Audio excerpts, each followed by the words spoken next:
Hola, buenos días a todos. Buenos días. Empezamos. ¿Me pueden escuchar? Buenos días. Bueno, la verdad no sé si me estén escuchando. En- Voy a, pues inicialmente agradecer la invitación que me hicieron para participar en este seminario y sobre todo a la doctora Guadalupe García de la Torre, la jefa del departamento, al doctor Jesús Reza, al doctor Ariel Vilchis, quien ha sido una persona muy atenta, quien coordina este seminario y ha estado muy al pendiente, y en especial también a la licenciada Samantha, que pues nos ha asesorado en todo esto de pues poder comunicarnos en línea. El tema del cual voy a hablar, bueno, me pidieron que antes sea una breve presentación y bueno, pues mi nombre está aquí, estoy en el Departamento de Salud Pública, soy egresada de la Facultad de Medicina, posteriormente hice estudios de maestría en la Universidad de Londres, en Inglaterra, la maestría fue en salud comunitaria y años después hice un doctorado en antropología médica en la Escuela Nacional de Antropología e Historia. Desde hace muchos años el tema al que yo me he dedicado pues ha sido la diabetes, el síndrome metabólico. Esto me llevó a la obesidad me llevó a la alimentación y la alimentación, bueno, me llevó a muchas aristas que más adelante voy a comentar. Soy profesora de la Facultad de Medicina desde hace casi 40 años, tanto de posgrado como pregrado.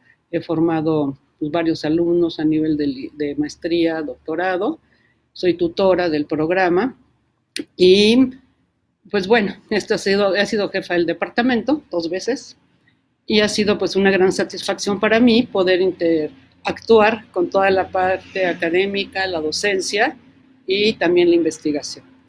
Entonces, bueno, empezaremos con el seminario y pues muchas gracias por estar. Eh, Voy a empezar. Como les había dicho, el tema es muy complejo, parece un tema muy simple, pero bueno, tiene, como les decía, muchas aristas, sobre todo cuando uno llega a la parte de alimentación, que es una parte que yo no había estudiado a lo largo de mi vida académica. Uno se encuentra con que la alimentación es una parte importantísima, no solamente de sus aspectos biológicos y de salud, sino tiene toda una connotación antropológica, social, familiar, cultural.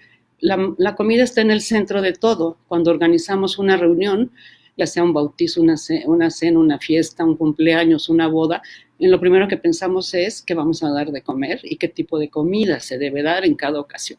Entonces, esa parte cultural es una gran riqueza, sobre todo para nosotros los mexicanos, que tenemos gran variedad de platillos para cada momento, para cada instante, hasta para el Día de Muertos en especial. Y bueno, pues aparte tiene toda esa connotación económica, que ha sido un tema muy importante y que ha afectado mucho, pues no solamente nuestra economía, también nuestra salud.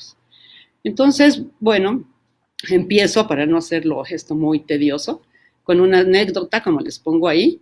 Pues yo, como todo el mundo, pues también me fui al súper y también empecé a buscar, a querer comprar cloro y sobre todo me sorprendió que todo el mundo compraba papel sanitario.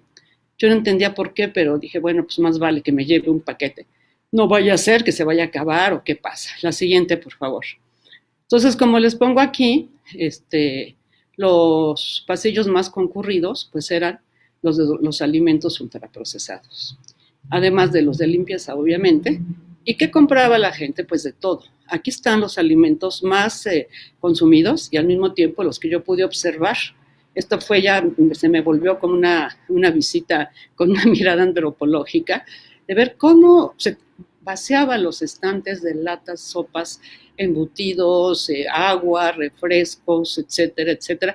Incluso no compraban tanta verdura y fruta este, fresca a las personas, sino que iban a los congeladores o a las latas. La siguiente. Entonces, bueno, pues me surge una pregunta. ¿Qué es más contagioso? ¿El virus o la ansiedad y el miedo a ser contagiado? Pues yo creo que van juntos y nos provocan reacciones que conducen a la acumulación. Acumulamos cortisol y adrenalina, pero también nos llevan a la acumulación de productos que creemos que nos darán una gran protección ante esta amenaza. Y estos productos, de acuerdo al imaginario social, son los productos con nutrientes agregados y sobre todo de larga duración. La siguiente.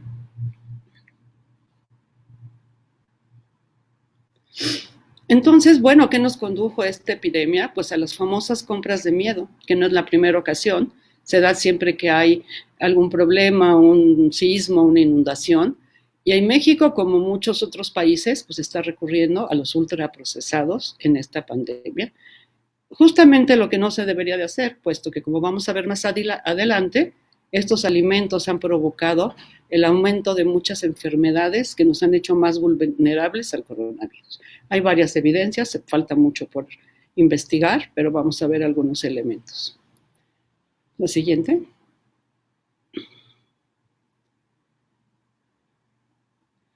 Pero bueno, no nos sorprende porque que ahora en la epidemia se compren estos productos, porque además ya se venían comprando de una manera muy importante, ya que desde hace varias décadas el procesamiento industrial de alimentos ha sido la principal fuerza impulsora de nuestro sistema alimentario y está afectando a todos los países.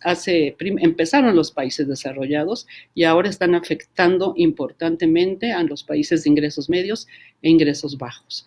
Los países latinoamericanos estamos consumiendo una gran cantidad de productos ultraprocesados que a veces rebasa lo imaginado. Aquí les pongo algunas referencias, casi todas las diapositivas van a tener alguna referencia. En algún momento voy a poner algunas más, y por si ustedes quieren consultarlas posteriormente. La siguiente.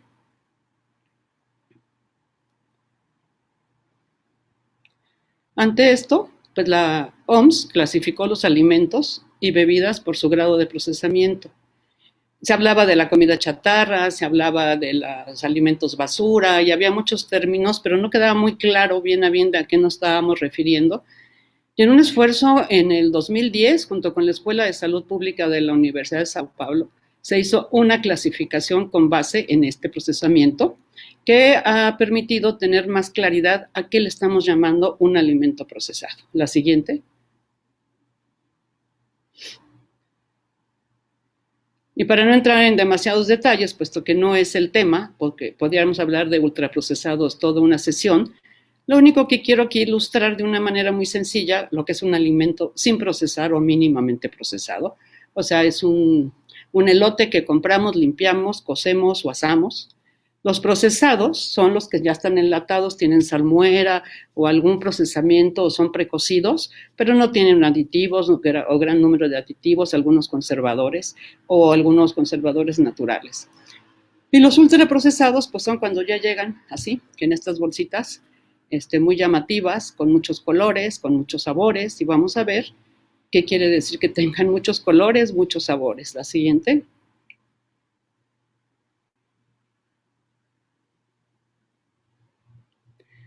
Bueno, todo el mundo ha dicho que todos los alimentos son procesados. Pues sí, como ya comentamos, pues sí. Simplemente cortar un elote y meterlo en una olla con agua y sal, pues ya lo estoy procesando. Sin embargo, los ultraprocesados son diferentes. Se procesan de una forma que va mucho más allá de la cocción, fermentación, el salado, el ahumado, que son procedimientos que tienen años y que han ayudado al crecimiento de la humanidad y han permitido pues tener alimentos saludables cuando no existía la refrigeración. Pero hay una gran diferencia entre una papa cocida y una bolsa de papas, o entre un embutido artesanal como un embutido comercial, como los encontramos en los supermercados. La siguiente. Bueno, para esto quiero aprovechar para compartir con ustedes algunos materiales que hemos preparado en el departamento junto con nuestros alumnos de servicio social. Esto lo hizo la médica pasante de servicio social Alejandra Suárez, que trabajamos juntas en este tema que causó mucha controversia. Y entonces, bueno, ella hizo una gran revisión, sobre todo de Profeco. Empezamos hablando de lo que es una fritura, y aquí nos llama la atención, y todos sabemos que es un baño de grasa a altas temperaturas. Ya la grasa y la alta temperatura juntos ya están resultando un problema importante para la salud.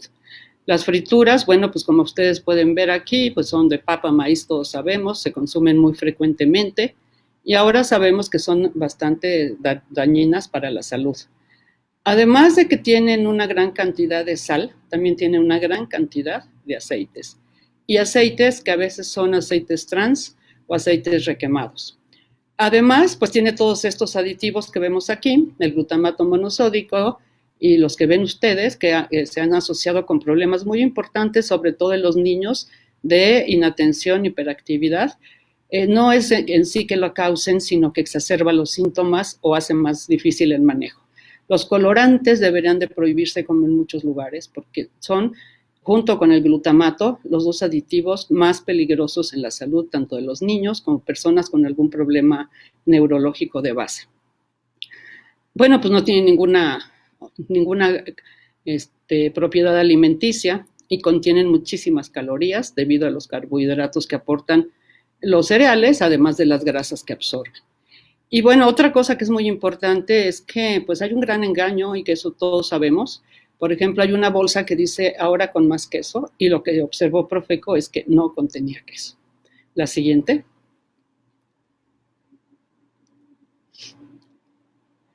Aquí está otro material, también elaborado con esta misma doctora, y esta nos habla de los embutidos y carnes frías. Y bueno, estos embutidos y carnes frías también se han elaborado de manera casera y de manera artesanal hace muchos, muchos años para permitir el guardar y conservar estos alimentos. Ahora se han clasificado como ustedes pueden ver, hay los crudos, los escaldados, los cocidos. Unos son los embutidos que van adentro de una tripa y los otros son las carnes frías, como las podemos conocer, todas son carnes procesadas. Estas carnes también tienen muchísimos aditivos y entre los que más destacan son los nitritos, porque se han asociado a cáncer. Ya hay estudios que han demostrado fehacientemente que los nitritos se asocian importantemente con cáncer colorectal.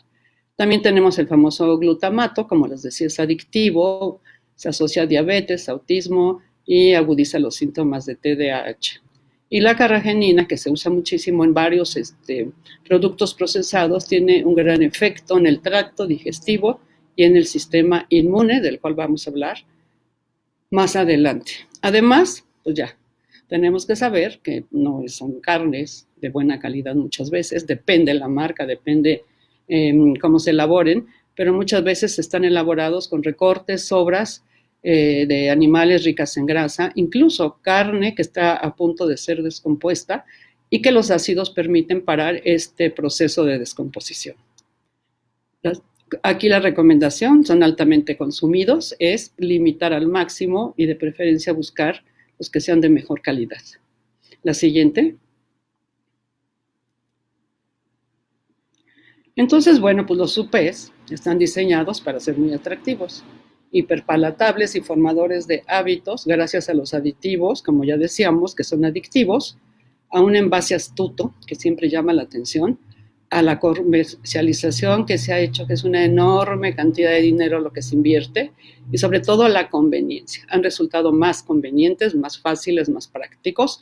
Y como decía una vez el doctor Reza, tenemos alguna responsabilidad los médicos, porque hace muchos años recomendábamos a los niños y a los padres que compraran mejor alimentos empaquetados, puesto que los pepinos, las jícamas y todo lo que se vendía fuera de las escuelas, pues estaba contaminado, tenía polvo, había malas condiciones de higiene, que bueno, muchas veces era cierto. Y así fue como empezamos a promover la compra de alimentos empaquetados. La siguiente. Aquí nada más para mencionar, para señalar algunos de los muchísimos aditivos que se usan. Hemos hecho una clasificación nosotros para su más fácil comprensión en un material que estamos elaborando en un artículo de revisión. Y este es una infografía que hizo otra de nuestras alumnas, Angélica, el año pasado. La siguiente, por favor. Y bueno, pues aquí están los alimentos más consumidos en México. Hicimos un estudio en niños de escuelas secundarias, hemos revisado la literatura, también las publicaciones de la OPS en un estudio que se hizo sobre consumo de ultraprocesados, y estos son los más consumidos en México. Todos tienen azúcares agregados. Incluso pueden ver ustedes que las frituras tienen azúcares agregados, a pesar de ser saladas, y que muchas golosinas tienen sodio, a pesar de ser dulces. Esto es una bomba, porque conjunta dos ingredientes que son necesarios para la salud. Debemos tener azúcares, sodio, grasas, el cuerpo humano los necesita. Sin embargo, en exceso nos llevan a problemas importantes que vamos a ver más adelante, y su conjunción, se le pone sal para ocultar el azúcar y se le pone azúcar para que no esté tan salados. Además, contienen muchas grasas, excepción de los refrescos y jugos, pero todos los ultraprocesados tienen azúcares, tienen grasas y tienen sodio, grandes cantidades de sodio. Las sopas instantáneas, los aderezos, la comida rápida, la carne procesada, las frituras, y la mayoría tienen también grandes cantidades de grasas de dudosa calidad. La siguiente.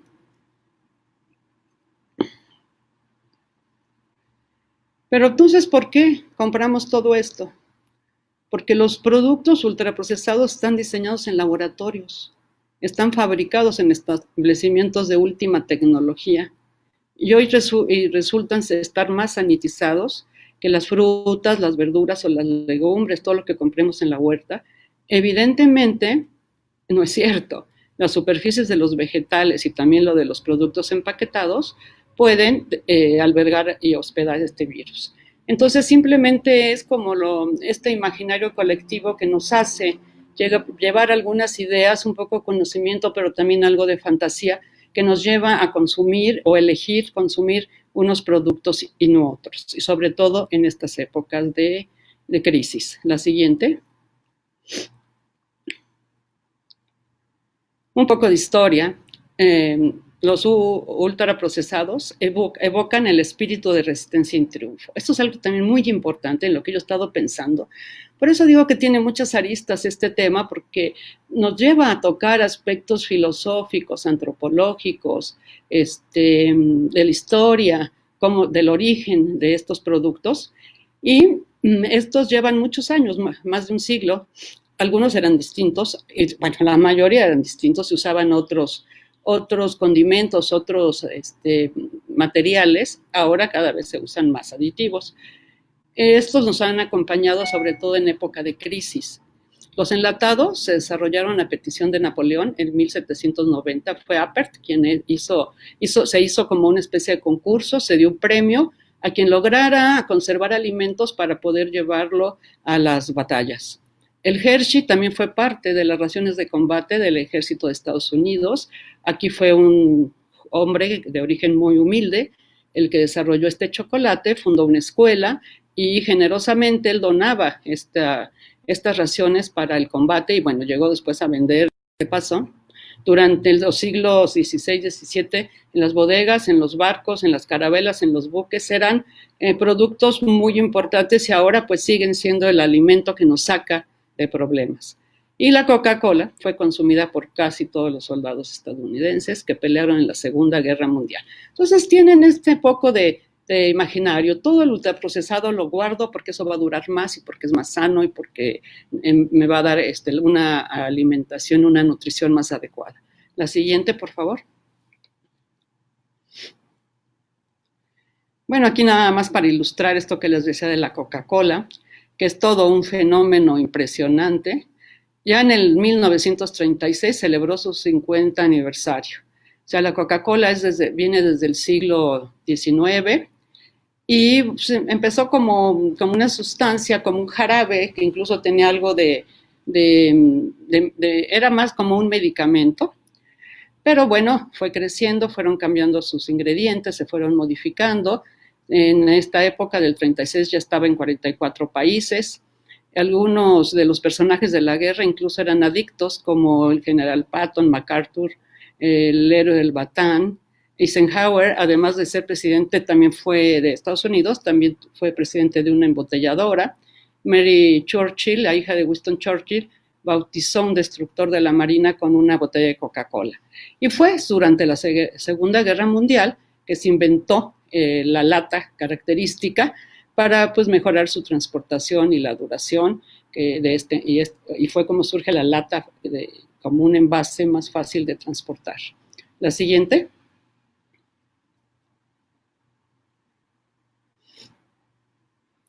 Y bueno, pues actualmente pues ya no se le dice Coca-Cola, bueno, muchos ya no le decimos Coca-Cola, le decimos Toxicola. Aquí no se nota muy bien, pero si pasamos a la siguiente podemos ver que esta fórmula X7 sigue siendo con 7 ingredientes, pero ¿qué ingredientes? Aquí están azúcar, pero ahora más bien es jarabe de maíz de alta fructosa, ácido fosfórico, cafeína, aditivo, ácido benzoico, gas carbónico y edulcorantes artificiales. Y aquí podemos ver que el azúcar y el ácido fosfórico se asocian a desmineralización ósea, caries y anemia. La cafeína aumenta la diuresis, el aditivo el 50, que es un aditivo café para darle ese color característico, nos lleva a anemia, depresión, hiperactividad, confusión. El ácido benzoico se ha asociado a alergias, asmas e hiperactividad. El gas carbónico, problemas digestivos. Y los edulcorantes artificiales, que también siguen en mucho debate, también está asociado a algunos problemas de salud. Y todos estos, bueno, pues junto al azúcar, nos lleva a la resistencia a la insulina, que son problemas que nos ocupan importantemente. Aumenta triglicéridos, colesterol, la grasa de cavidad abdominal y en el hígado. Este ácido también nos lleva a cálculos renales. La resistencia a la insulina, los azúcares, bueno, si la resistencia a la insulina, pues nos llevan a enfermedades cardiovasculares. Además presenta diabetes, obesidad, pero además es asociado a algunos cánceres. Los azúcares junto con el aditivo y la cafeína estimulan el sistema nervioso central, es diurética, altera el sueño, aumenta la presión arterial, causa estrés. Conclusión, causan adicción. La siguiente. Bueno, aquí simplemente algunas referencias, viene la de Napoleón, la de las galletas, la de la Coca-Cola. Es interesante por si quieren consultarlas algunas de ellas. También viene una referencia sobre el color que les decía de la Coca-Cola, color caramelo, y algún artículo más y sobre todo un catálogo de aditivos alimentarios que es muy completo, muy actualizado y que, bueno, creo que es conveniente poderlo revisar porque aparte de que nos dice qué es la sustancia, de dónde viene, nos dice en dónde se usa y qué efectos para la salud y su grado de peligrosidad, desde baja, media o alta. Siguiente. Entonces, bueno, pues todavía hay mucho que estudiar, pero hay mucho ya avanzado y hay muchas evidencias que han demostrado estos efectos negativos del consumo de ultraprocesados. Como hablábamos de la Coca-Cola, pero aquí nos estamos refiriendo a muchos otros y todos están asociados importantemente con el síndrome metabólico, la diabetes, entre otras enfermedades. Y estas enfermedades, las metabólicas, aumentan la probabilidad de contraer coronavirus 19 e incrementan, se ha visto que incrementan la gravedad y su mortalidad. La siguiente. Más referencias al respecto.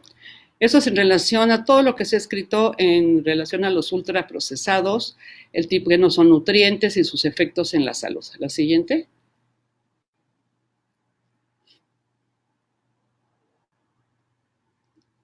Otras más, el riesgo de cáncer, el riesgo de cáncer de estómago, de intestino grueso, los efectos en los niños, en los adolescentes, etcétera. La siguiente.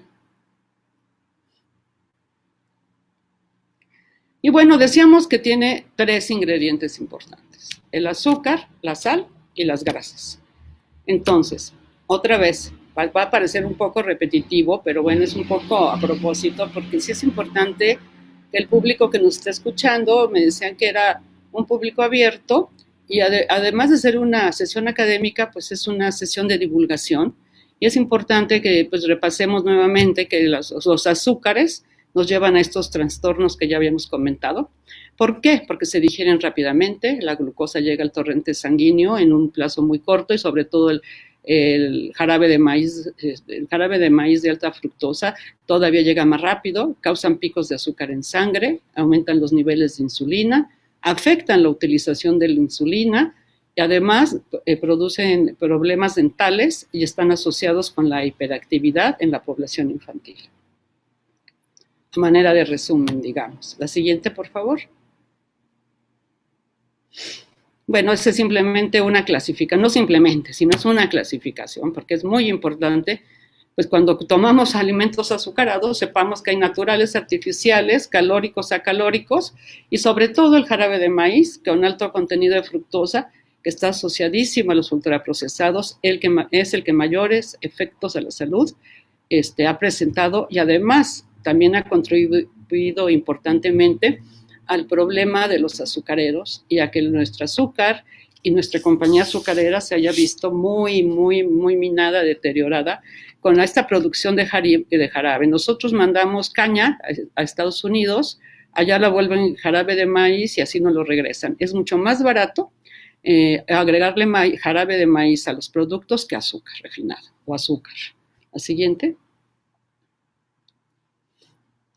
Aquí también nuestra médica pasante del año pasado, Angélica Flores, hizo otra infografía donde destaca, también son materiales que hemos utilizado para promoción de la salud en nuestras clases con los alumnos de pregrado, y aquí ella trabajó la fructosa, la sacarosa, repitiendo un poquito lo que ya les había dicho, bueno, los efectos que tienen, quiénes son, dónde están y cuáles son los riesgos a la salud. La siguiente.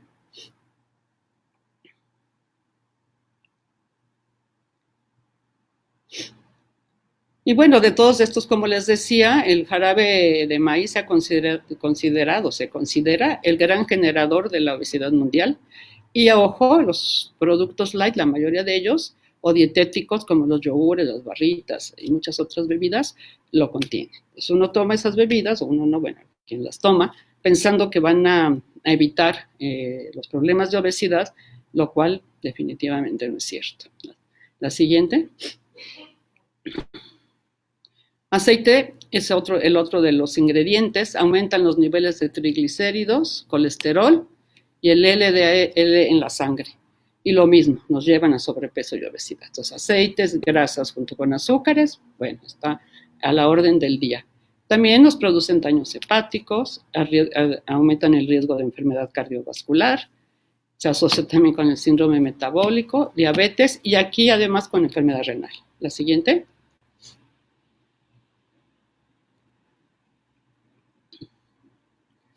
Referencias. A la siguiente, por favor.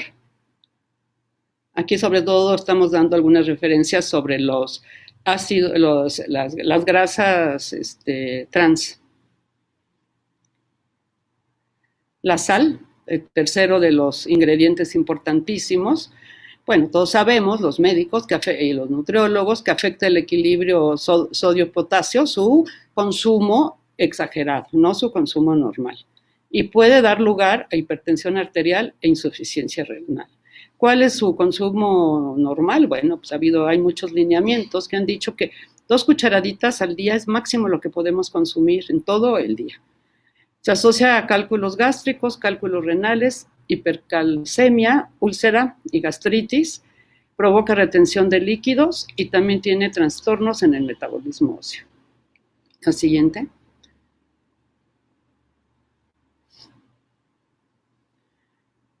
Aquí comparto con ustedes algunos materiales de Alianza por una Salud.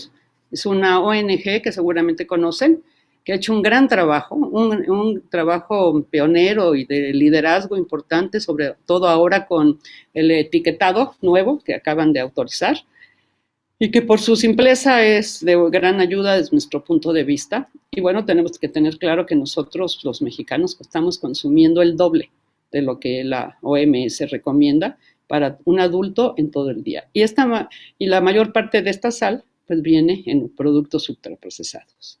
La siguiente. Ahora, ¿de qué carecen los ultraprocesados? Ya vimos qué es lo que tienen, además de sus aditivos. Carecen de vitaminas, minerales, grasas saludables, proteínas de alta calidad, enzimas vivas y de fibra que el cuerpo necesita. ¿Qué pasa cuando estas carencias pues afectan el sistema inmunológico, generan trastornos digestivos, aumentan los niveles de azúcar y comprometen el microbioma intestinal, que desempeña un papel importantísimo en la respuesta inmunológica y en el mantenimiento de la salud en general?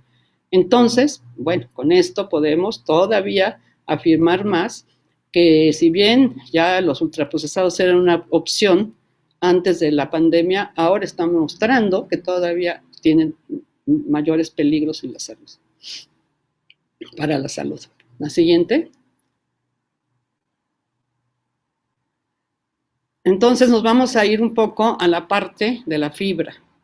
Los alimentos ultraprocesados, los alimentos cuando se procesa pierden la mayor parte de su fibra, en especial la soluble, la cual nos hace sentir satisfechos con menos calorías, un factor que hace que consumamos más.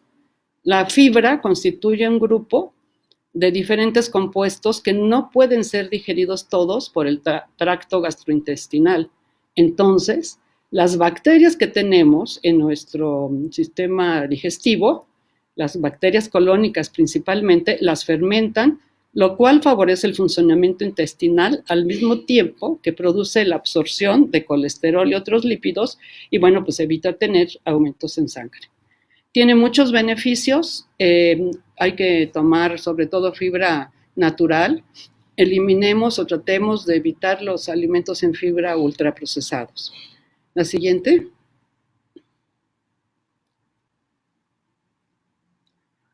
Esto nos lleva a hablar de los prebióticos y los probióticos. Alimentos que se están estudiando mucho y que ha habido en los últimos años un gran número de publicaciones que nos hablan sobre los beneficios de regresar o de adquirir estos hábitos si es que no los tenemos. Los prebióticos son componentes funcionales, como decíamos, de este tipo de fibra, no digeribles de los alimentos, como la inulina, la rafinosa, la estaquiosa, que no, el organismo humano no los puede digerir, y esto estimulan la actividad y el crecimiento de grupos específicos de nuestras bacterias. Y se consumen, pues, en todo lo que ven aquí ustedes, alcachofas, plátanos, legumbres, papa, ajo, en fin, en prácticamente todas las leguminosas, bastantes tubérculos, cereales, frutos, verduras. La siguiente. La cita que está aquí es también de un catálogo que también les recomiendo. Por otro lado, tenemos los probióticos. Los probióticos son los famosos microorganismos o enzimas vivas, que en cantidades adecuadas también dan beneficios a la salud.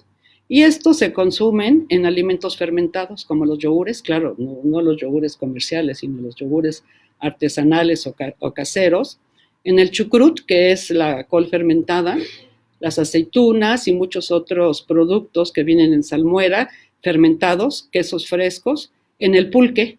El pulque tiene, yo creo que todos sabemos, una gran cantidad de propiedades, entre muchos otros alimentos que son alimentos vivos, por así decirlo. Y desde luego, pues tienen que estar elaborados en forma tradicional y contribuyen importantemente a que nuestro microbioma sea saludable. Entonces, entre los prebióticos y los probióticos, tenemos dos compuestos que se han asociado a la buena salud y al buen funcionamiento y a la buena respuesta ante las enfermedades. La siguiente.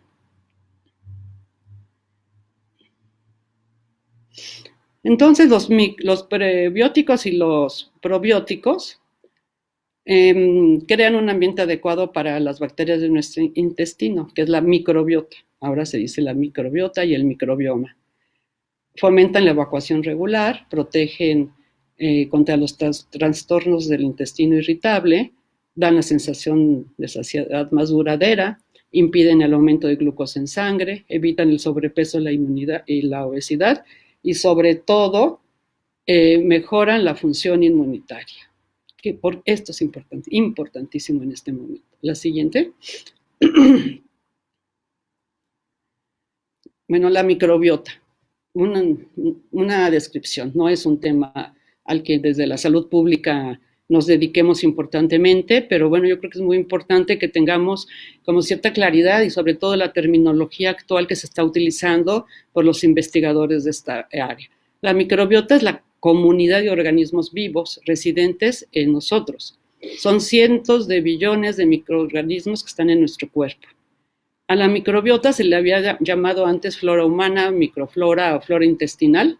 Estos términos ya son poco empleados porque los investigadores prefieren llamarle microbiota, ya que las bacterias no pertenecen al mundo vegetal. Ahora bien, el término se elige también en función de las técnicas utilizadas para identificar esas bacterias. Muchas veces se identifican a partir del excremento o a partir de, sí, principalmente. Entonces, hay técnicas de secuenciación masiva, pero también se siguen utilizando las técnicas de cultivo, que eran las técnicas antiguas que todos conocimos. La siguiente.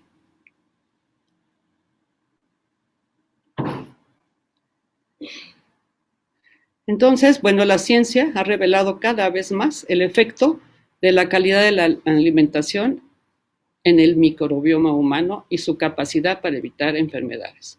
Tim Spector es un profesor de epidemiología genética del King's College de Londres. Dice que cuanto más diverso es este microbioma, con microorganismos sanos, mejor está el sistema inmunológico. Y esto cobra especial importancia ahora con la presencia del COVID en todo el mundo. La siguiente.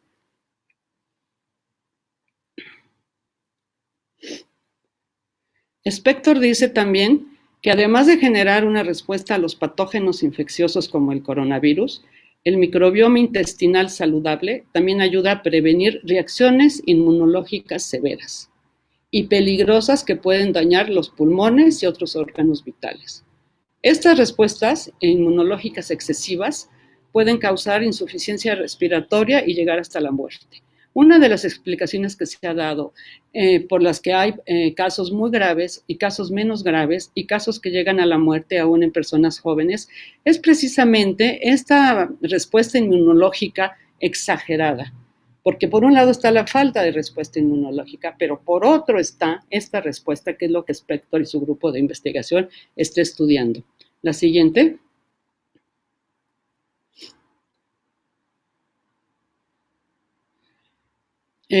Dice, bueno, él continúa diciendo que las interacciones entre el microbioma intestinal y el sistema inmunológico no se comprenden por completo. Hay muchos estudios desde la genética, también en su grupo de investigación, pero al parecer existe una relación entre la composición del microbioma y la inflamación. Y la inflamación, pues es una de las características muy importantes en la respuesta inmunológica. Para tener una buena, si tenemos una buena composición de nuestro microbioma, podemos tener una respuesta inflamatoria más adecuada que nos va a proteger ante el ataque de los diferentes virus. La siguiente.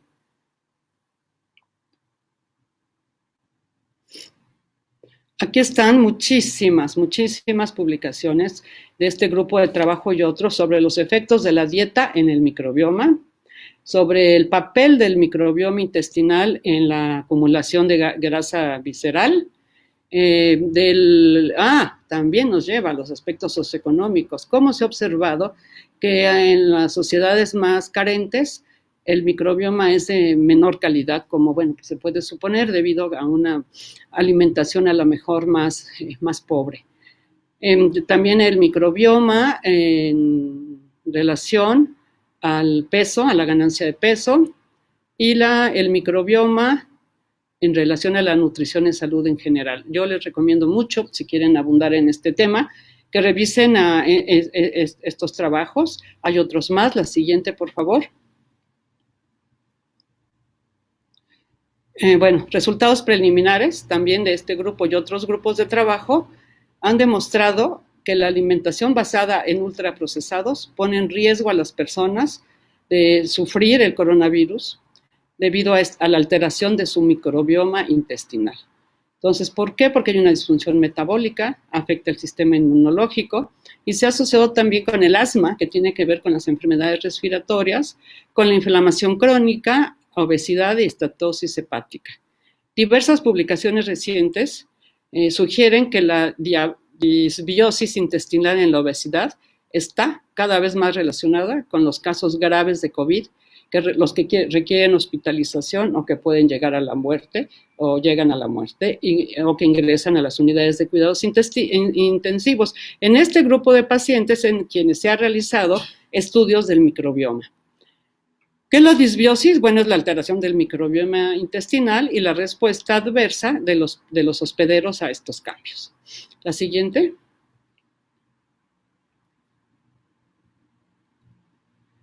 Entonces, la inflamación crónica, originada por el exceso de tejido adiposo, puede exacerbar aún más la respuesta inflamatoria. La obesidad se asocia además, entonces el problema de la obesidad y el COVID es un punto importante, porque además la obesidad se asocia con deficiencia de vitamina D, lo cual aumenta el riesgo de infecciones sistémicas y perjudica la respuesta inmune. Otra razón, aún no muy clara, sugiere que la obesidad puede causar compresión del corazón, los pulmones, el diafragma, lo que perjudica la capacidad respiratoria y empeora los síntomas respiratorios. La siguiente, por favor.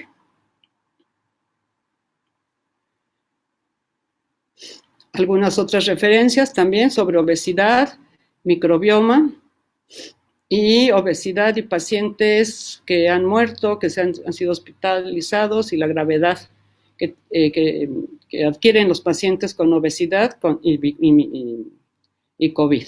La siguiente. Por otro lado, la doctora Williamson, en la revista Nature, afirma que los pacientes con diabetes y síndrome metabólico podrían tener un riesgo 10 veces mayor cuando contraen el COVID-19. En México, pues la diabetes es una de las mayores causas de muerte en la población mexicana. Se ha dicho y se ha argumentado que podría ser alguna de las razones por las que en México se han tomado estas dimensiones, esta pandemia, lo que ha sido muy complicada, que está dando muchos casos, no se logra controlar el número de casos y también con gran número de muertes. La siguiente. Entonces, en México, lo que hemos visto es, estos son los casos confirmados en México para el 25 de septiembre, que la hipertensión, la obesidad, la diabetes y el tabaquismo son factores de riesgo. Principalmente vemos que la hipertensión, la obesidad, la diabetes se ha asociado importantemente al riesgo de fallecer. La siguiente. Incluso, pues ha publicado un trabajo por un grupo de mexicanos en donde participa el Hugo López-Gatell y otros investigadores, Simón Barquera, Juan Rivera, todos del Instituto de Salud Pública, que pues ha dado estos elementos, ha tratado de dar explicaciones del por qué estos problemas tan grandes con el COVID en nuestra población mexicana, con diabetes y obesidad de manera importante. La siguiente. Pero bueno, pues es necesario realizar mayor número de estudios epidemiológicos, no es suficiente con lo que tenemos hasta ahorita. También se debe continuar con estudios de intervención para obtener conclusiones más firmes sobre los efectos de los alimentos ultraprocesados en el riesgo de adquirir estas enfermedades. Y también para identificar si la mortalidad es mayor en quienes tienen estas enfermedades y si están asociados a los ultraprocesados. Hay toda un nicho de investigación enorme que requiere trabajos inter y multidisciplinarios para poder tener mayor claridad ante esta pandemia y las pandemias que seguramente van a llegar posteriormente. La siguiente. Y bueno, hablando de alimentos ultraprocesados y COVID, pues como decíamos, se ha visto que afecta más a las personas de las comunidades con carencia de recursos. Y las personas que viven en la pobreza, ya sea en nuestro país, países desarrollados o avanzados, son más vulnerables a los problemas de salud por los alimentos ultraprocesados. Porque como decía Elvira la semana pasada, la situación económica por la que hemos atravesado y la que estamos atravesando y el encarecimiento de los alimentos saludables debido al poco subsidio al campo y los precios accesibles y la accesibilidad de estos productos han hecho que se consuman importantemente. Y sobre todo por comunidades indígenas y de bajos recursos. Entonces, ante esta epidemia, las grandes compañías pues, se han enfocado en este tipo de población. Es una población vulnerable y se los venden como alimentos higiénicos, saludables, deliciosos, estimulantes de manera positiva. Y bueno, pues se ha vuelto una adicción muy importante en nuestro país, que somos uno de los países que más refrescos embotellados consume, y principalmente de cola, en todo el mundo. La siguiente, por favor. Aquí me surge, bueno, estuve revisando este concepto de desierto alimentario que me parece muy importante, que es el contrario a un oasis alimentario. El oasis es, bueno, donde podemos encontrar todo lo necesario para tener una alimentación saludable. Pero el desierto alimentario se refiere a zonas de bajos recursos, donde los residentes no tienen fácil acceso a alimentos. Y cuando hablo de acceso me refiero a todo tipo de acceso, el económico, el geográfico, el cultural, el físico. Por ejemplo, en muchas comunidades no hay mercados o tiendas que ofrezcan alimentos saludables. O bien, si existen, hay carencias económicas, no se pueden adquirir. O están muy lejos y hay poca disponibilidad de transporte. Y esto hace que se dificulte mucho pues, llevar alimentos perecederos y se opta por los ultraprocesados. Además, se ha abandonado la agricultura familiar y toda la agricultura a pequeña escala, pues debido a que la mayor parte de los agricultores ahora se dedican principalmente a producir los alimentos que la industria alimentaria compra para producir sus procesados. La siguiente, por favor. Ay, bueno, en la pasada decía que, bueno, en esta epidemia va a ser difícil cambiar muchas cosas, pero sí tenemos que reflexionar y podemos empezar a dar algunos pasos para ir cambiando. También me voy a referir, ya al final, ya para casi terminar, a las causas ambientales del COVID, que también tienen que ver con la alimentación. Y es que en todo el mundo la agricultura industrial ha obligado a los pequeños agricultores a ir a los bosques donde hay mucho tipo de patógenos. ¿Y qué ha pasado? Pues regresan con este tipo de patógenos y se ha hecho una mezcla diferente. Ha habido un cambio ambiental y ecológico entre los patógenos, el ambiente y pues, los seres humanos. Entonces, por eso podemos decir y afirmar que el actual sistema alimentario industrial diezma el ambiente, el medio ambiente. Las granjas de monocultivos a gran escala, las operaciones concentradas de alimentos para hacer solamente alimento animal, los fertilizantes, los pesticidas, las maquinarias de gas, las instalaciones de almacenamiento, las plantas de fabricación, los métodos de envío, dependen y son posibles gracias a los combustibles fósiles. En análisis realizado en la Universidad de Harvard y en muchas otras universidades, se ha demostrado que la exposición a las partículas finas se correlaciona con las muertes por COVID. La quema de combustible genera partículas peligrosas que matan a 7 millones de personas cada año en todo el mundo, y esto se ha agravado ahora con la epidemia del COVID. Esta es una autora, Christine Lowles, que también aquí les dejo la referencia. La siguiente.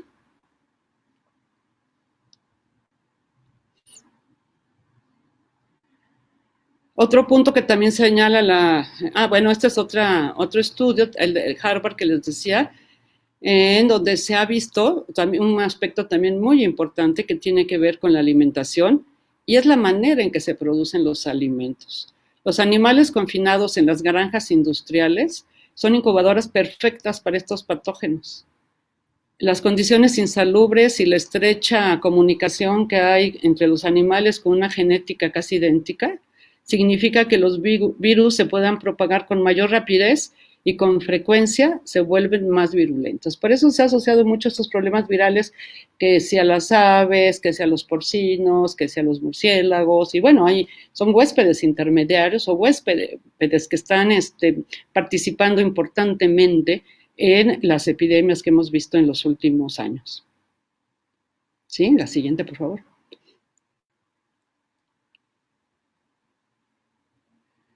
Entonces, bueno, tenemos ya que aprovechar estos momentos de tanta incertidumbre, de tanto miedo, de tanta angustia, de tanta preocupación, para pensar muy bien las relaciones que establecemos con las plantas y los animales, que tiene que ver pues con nuestra alimentación, o elegimos entre granjas industriales consumiendo UP que enferman y nos vuelven más vulnerables, o bien elegimos campos regenerativos y pugnamos por el cambio necesario para que los alimentos frescos lleguen a toda la sociedad.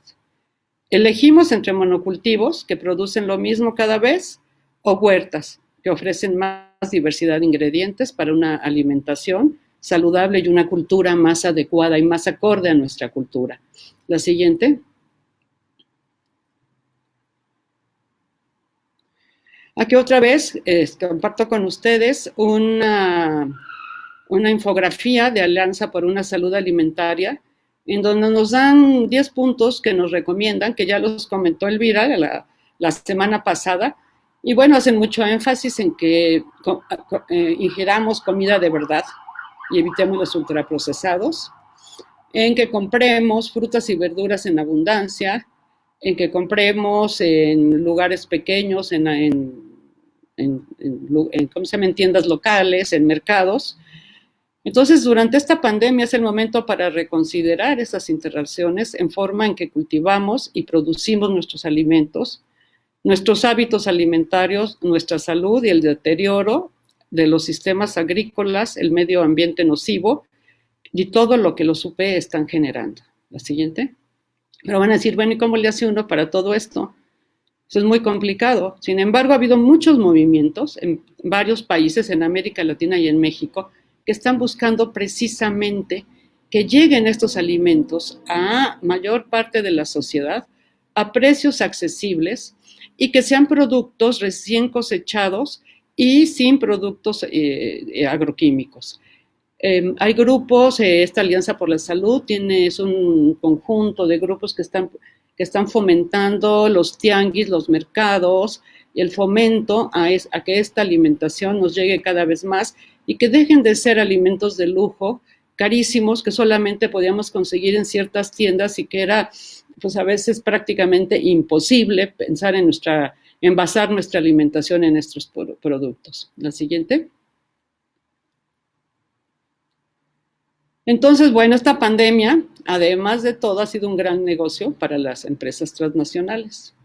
El éxito de la industria alimentaria se ha acentuado. Hay por ahí información que ya no quise traer. Ya creo que la presentación ha sido un poquito larga, ya estoy casi a punto de terminar. Pero sí, han aumentado las ventas de una manera estratosférica de esta industria durante la pandemia. Entonces, pensamos, y todos pensamos, y creo que coincidimos, en que los gobiernos, además de pugnar porque las personas se queden en casa durante la pandemia, deberían recomendar la adopción de alimentación saludable. Seguramente va a haber otra pandemia, la probabilidad es muy alta, lo cual obliga a buscar estrategias para que la población, cuando llegue a estos momentos, esté más saludable y mejor equipada. Pero, la siguiente, también nos toca a todos nosotros. Estamos esperando que el gobierno haga y deshaga. Y sí, desde la academia tenemos que realizar trabajo, generar información que pueda servir para que se tomen decisiones, para que se modifiquen algunas leyes, algunos programas, algunas políticas. Sin embargo, también pues debemos buscar una manera de resistencia colectiva y buscar nosotros mismos el dejar de comprar estos alimentos. De tener un cuidado mutuo, porque eso resolvería optar por alimentos naturales, sustentables y frescos. Así mejoraríamos nuestro sistema inmunológico ante el coronavirus y otros virus, pero también estaríamos cuidando nuestro ecosistema. La siguiente. Perdámosle el miedo a nuestro pozole y a nuestros sopes. También, de repente, incluso en el Instituto Nacional de Salud Pública, en la encuesta de Salud y Nutrición, cuando preguntan sobre alimentación, ponen en el mismo rubro los alimentos ultraprocesados y los antojitos mexicanos, o nuestros platillos mexicanos, lo cual es un terrible error. Para empezar, el pozole y los sopes tienen calcio, hierro, que no tiene la hamburguesa comercial ni la pizza comercial. Tienen vitaminas, ácido fólico, vitamina C, de los cuales también carecen las hamburguesas y la pizza comercial. Tienen fibra, ese es el punto que ahora tocamos, muy importante para nuestro microbioma, de los cuales también carecen las hamburguesas y las pizzas. Hidratos de carbono, pues más o menos, no hay mucha diferencia, pero el pozole y los sopes no tienen grasas saturables, sobre todo si son de comal, en los sopes, mientras que las hamburguesas y las pizzas tienen importantes cantidades. En cuanto a las grasas, también podemos ver que pues, no hay tanta diferencia, no hay mucha diferencia en cuanto a proteínas, y en cuanto a la energía total, que un plato de pozole, dos piezas de sopes, una pieza de una hamburguesa o una rebanada de pizza comercial, porque pues hay de pizzas a pizzas, tienen algunas diferencias, sobre todo la hamburguesa comercial tiene una mayor cantidad de energía. La siguiente. Entonces, termino diciendo, regresemos a la alimentación mexicana, mesoamericana o de la milpa. Muchas gracias.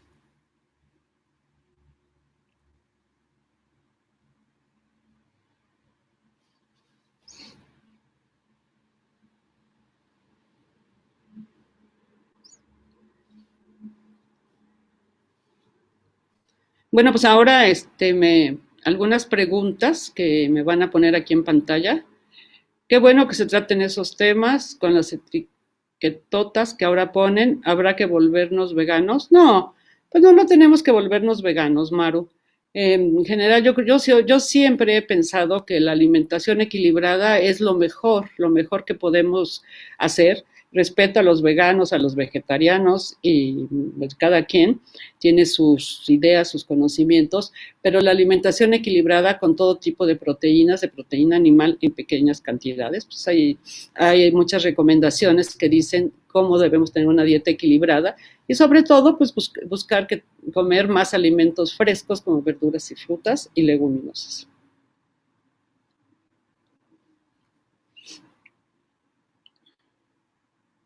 Bueno, la stevia se ha recomendado, pero la hoja.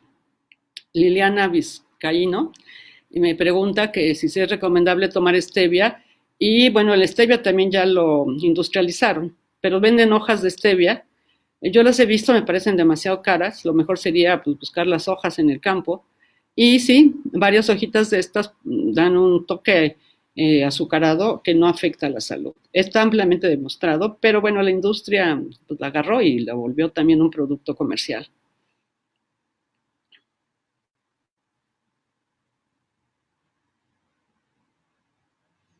Ah, qué bueno, qué pregunta aquí.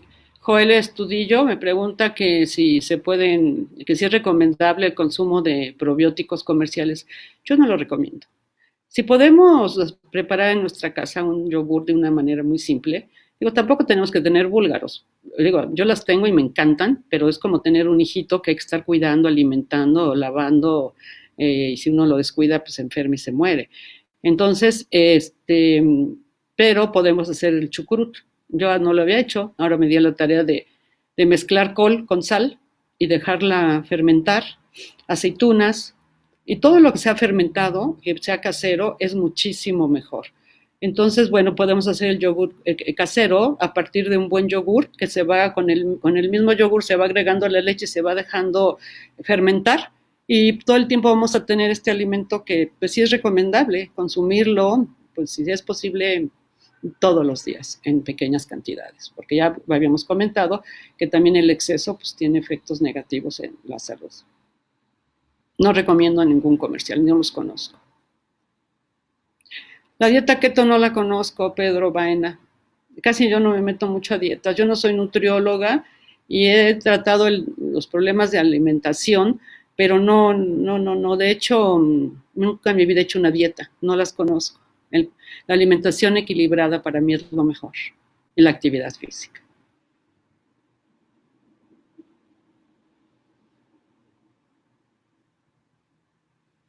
Bueno, esa es otra pregunta también interesante de C. Cecil, que pregunta que si la esplenda y stevia son recomendados para persona con diabetes tipo 2. Pues eso fue principalmente algo de su uso muy importante. pero hay mucha controversia. Hay quienes afirman, sobre todo ustedes saben que hay muchas investigaciones pagadas por la industria, que han dicho cosas que no son ciertas, como Coca-Cola, que ha pagado incluso investigadores de Harvard. Ahora hay mucha, sobre la esplenda, sobre todo, pues hay mucha controversia en personas diabéticas, en personas embarazadas, en niños. La stevia, como decía, pues principalmente si es en las hojitas, que es de lo mejor que podemos utilizar. Y pues tratar de ir acostumbrándonos también a los alimentos con sus azúcares naturales. Que yo, bueno, yo siempre he dicho que consumir azúcar es muy importante en pequeñas cantidades, sobre todo en los ancianos o en los enfermos, porque el azúcar nos permite tener una mejor alimentación. Hace más sabrosos los alimentos, más atractivos, y eso permite que las personas pues tengan una mejor nutrición, sobre todo cuando están enfermos de alguna enfermedad crónica o son ancianos.